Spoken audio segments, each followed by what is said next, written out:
नमस्कार, मैं सिद्धार्थ शर्मा सुरागी लाल news channel से। एक तरफ जहां विज्ञान लगातार आगे बढ़ता जा रहा है, वहीं आज भी लोग तंत्र क्रियाएं और अंधविश्वास जैसी चीज़ों पर विश्वास कर रहे हैं, भरोसा कर रहे हैं।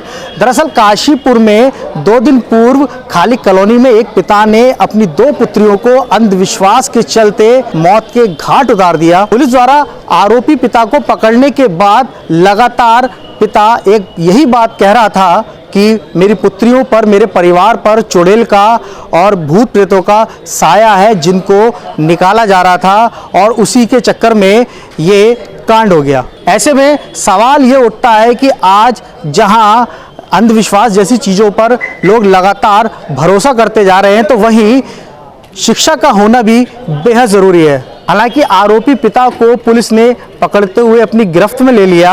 वहीं जो परिवार है, उनकी काउंसलिंग की जा रही है, मेडिकल कॉलेज में इलाज चल रहा है उनका। तो वहीं एसएसपी मंजुनाथ टीसी ने क्या कहा, आइए सुनते हैं। देखिए, 25 नवंबर को हमें काशीपुर में सूचना आई कि एक अली खान करके एक व्यक्ति है, वो पेशे से राजमिस्त्री है, परंतु झाड़ फूक का काम करता है। उसके घर में उसकी दोनों बेटियां जिनका नाम है यास्मीन और फरहीन 19 और 11 साल की यास्मीन और फरहीन का, दोनों का लाश पड़ी हुई है। और वो सारे उसके यास्मीन और फरहीन की सभी भाइयाँ और बहनें वहीं पड़े हुए हैं। तो मतलब ऐसा सूचना आई आसपास के लोगों से। तत्काल थाना अध्यक्ष के अलावा सीओ, एसपी सभी लोग गए थे। हम लोग वहाँ पे मौके पे चले गए तो कुछ बड़ा हैरतन चीज़ें सामने आई हैं हमारे। वो है कि ये भूत प्रेत को निकालने का, चुड़ैल को निकालने का, तंत्र मंत्र, अंधविश्वास और ब्लैक मैजिक, काला जादू, इसका वो प्रैक्टिशनर था। ये खुद ही ये काम करता था। वैसे तो कहता है कि राजमिस्त्री का काम करता हूँ, पर राजमिस्त्री का काम हमने जानकारी किया बहुत ही कम करता है। इक्का दुक्का 4-5 दिन करता है महीने में। बाकी टाइम में कहीं मजार पे झाड़ फूक करना, अपने ही घर में लोगों का झाड़ फूक करना, ये काम करता है। तो इस पूरे परिवार जो है मानसिक रूप से अस्वस्थ थे। जब टीम गई तो सभी ने यही बोला कि हमारे दोनों बेटियों को, बहनों को जिन ले गई, चुड़ैल लेके चली गई, चुड़ैल ना लेके चली गई। और कुछ बड़े ये बोल रहे थे कि वो उठ जाएंगे, अभी चुड़ैल तो चली गई, चुड़ैल निकाल दिया पापा ने और ये उठ जाएंगे। तो इतनी अंधविश्वास है, किसी ने पढ़ाई नहीं करी, नॉट ए सिंगल पर्सन उसने पढ़ाई नहीं करा। इन्होंने ये विश्वास पे थे कि ये दोनों बहनों को चुड़ैल आता है करके, जबकि ये तो टीनेजर्स थे। कभी कोई अपसेट होते होंगे या मानसिक रूप से कोई बीमारी होता होगा या वैसे ही भी होता होगा। तो पोस्टमार्टम में बहुत ज़्यादा इंजुरीज आ गई, मतलब शरीर पे विभिन्न जगहों पे चोटें आ गई है, बदन पे बस है ना, और गले पे भी दबाने का निशान वो सब है। तो तत्काल जो है कानूनी रूप का कार्य करते हुए चौकी इंचार्ज की वापसी में हमने दोनों बहनों की, फरहीन और यास्मीन का बहनों की हत्या का मुकदमा हमने चौकी इंचार्ज की तरफ से दर्ज करा दिया। इसका एक रीज़न है क्योंकि पूरी परिवार में जो भी बचे हुए थे, बीवी हो या और भी बच्चे हो, 5 बच्चे, सबका काउंसलिंग किया हमने, महिला पुलिस, महिला अधिकारी, सब लोग जाके। तो ये सब उसी इम्प्रेशन में थे कि इनके दोनों बहनों को चुड़ैल ने आके लेके चली गई। और जब मृत्यु के बारे में पता चला तो ये अब भी मान रहे कि चुड़ैल आ गया और चुड़ैल ने इनके बहनों की जान लेके चली गई। कुछ भाई तो अभी भी बोल रहे, छोटे छोटे बच्चे, कि अभी चुड़ैल चली गई है, मेरी बहनें उठ जाएंगी।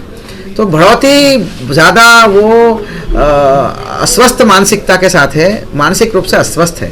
तो इसलिए मैंने निर्देश दिया कि भाई पहले बाकी बचे हुए लोगों को काउंसलिंग की ज़रूरत है, तो साइकियाट्रिस्ट के अंडर, मनोरोग के अंडर हमने खुद टीम बनाकर इस पूरे फैमिली को हॉस्पिटलाइज कर दिया। हमने सुशीला तिवारी में जाके सबसे पहले हॉस्पिटलाइज किया, ठीक है। और जो मुख्य अभियुक्त है, जो इसका फादर है, जिसने ये सब किया है ना, पिता होने के नाते, तो जानकारी आ रही है धीरे धीरे इन्वेस्टिगेशन में कि वो जो क्राइम हुआ उससे 3 दिन पहले से दोनों बेटियों को, वो जो लड़कियों को खाना पानी सब बंद कर दिया था, एक बूंद पानी भी नहीं दिया था। तो इन्होंने ये डिसाइड किया कि 3 दिन में हम चुड़ैल को निकलवा देंगे, क्योंकि इसको थोड़ा सा प्रॉब्लम आता है, थोड़ा सा चिल्लाती रहती है, ये करती रहती है करके। 3 दिन से खाना पानी बंद कर दिया और हर दिन रात को चुड़ैल निकालने का एक प्रक्रिया करते थे, ये तथाकथित प्रक्रिया। मुर्गे काटना घर में, वो सब फोटोस है हमारे पास। और जो है मोर की पंखों से मारना, आंख, वो तो नेक्स्ट है। एक और बेटे को प्रॉब्लम हुआ था करके 3 दिन पहले, एक और बेटे को थोड़ा बुखार आता था, तो तब उसमें आंख भी फोड़ता था। तो इन्होंने क्या किया, हम तीनों बच्चों पे अलग अलग प्रक्रियाएं करी। तो एक बहुत मारा इन्होंने लाठी से।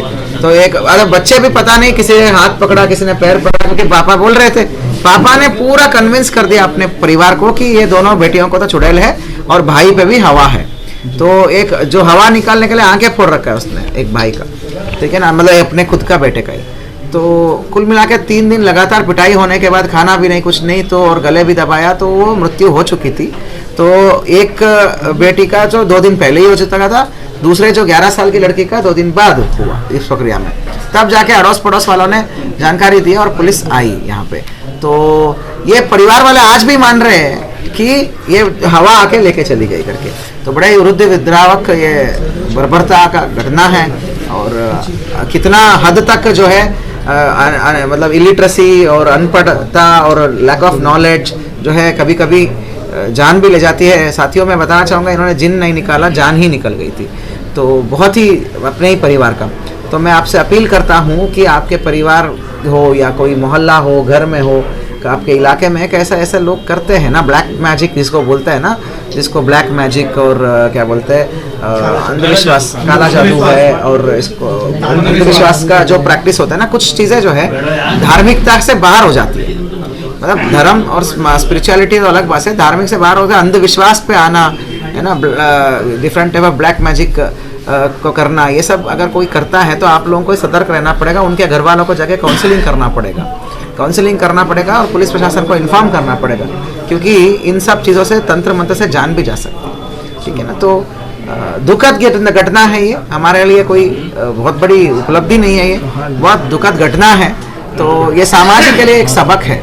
तो बहुत सैड स्टेट ऑफ अफेयर्स है। हमने हत्या का मुकदमा तो कर दिया, परंतु हम अपील भी करेंगे कि इनको फांसी मिल जाए। जो अली खान को अरेस्ट भी कर लिया, जो फादर है उसको अरेस्ट कर लिया, और जो बेटा जिसका आंख फूट गया है और बाकी बच्चे हैं और बीवी है, सबको हमने काउंसलिंग के लिए दे दिया है। साइकियाट्रिस्ट के साथ अंडर एडमिट है वो जी। अभी परिवार को मेरा पहला प्राथमिकता है कि उन परिवारों को एजुकेशन के माध्यम से, है ना, एजुकेशन के माध्यम से हम इनको थोड़ा सा अवेयर करें कि भाई ये क्या हुआ है। पापा तो वैसे से कर रहे हैं, वो तो सदियों से यही करता आ रहा है, तो अब उसको तो वो फांसी भी चढ़ेगा, वो तो उसको तो हमने कर भी लिया। बट परिवार इस चपेट से आ जाए, अंधविश्वास और इलिटरेसी से चपेट से बाहर आ जाए। जब ये डिस्चार्ज हो जाएंगे तो समय समय पर जो है ये इसमें प्रशासन का और एजुकेशन डिपार्टमेंट के कुछ लोग जो है, इवन पुलिस का भी समय समय पर जाके उनको काउंसलिंग दे के आ जाए कि कहीं ऐसा ना करे करके। ये दिल्ली में जो हुआ था ना, जो 11 लोगों का, लगभग ये मिलता जुलता है। जब पूरी परिवार मानती है तो बड़ा अचंभित वाली विषय है ये। आप खुद ही देख सकते हो, आप भी यही बोल रहे हो। पूरा परिवार उसी हालत में है, ऐसा नहीं। वो बोलते हैं कि एक और बेटे को भी है कल के बोलते हैं। तो हालत इतना खराब है, किसी ने एक सिंगल दिन स्कूल नहीं गया इसकी परिवार में। तो इसलिए स्कूलिंग इम्पोर्टेंट है। पहले स्कूल को, हाँ क्या पता 2 दिन होने के बाद बेटे को मार दे। तो स्कूलिंग पे लाना, मदरसा हो या कहीं पे भी हो, कम से कम एजुकेशन पे तो लाए। ठीक है, वो भी नहीं करा इसने। तो ये बड़ा इम्पोर्टेंट है। तो थैंक यू। उत्तराखंड की खबरों से जुड़े रहने के लिए आप हमें सभी सोशल मीडिया प्लेटफॉर्म्स पर सब्सक्राइब, लाइक और फॉलो कर सकते हैं। धन्यवाद।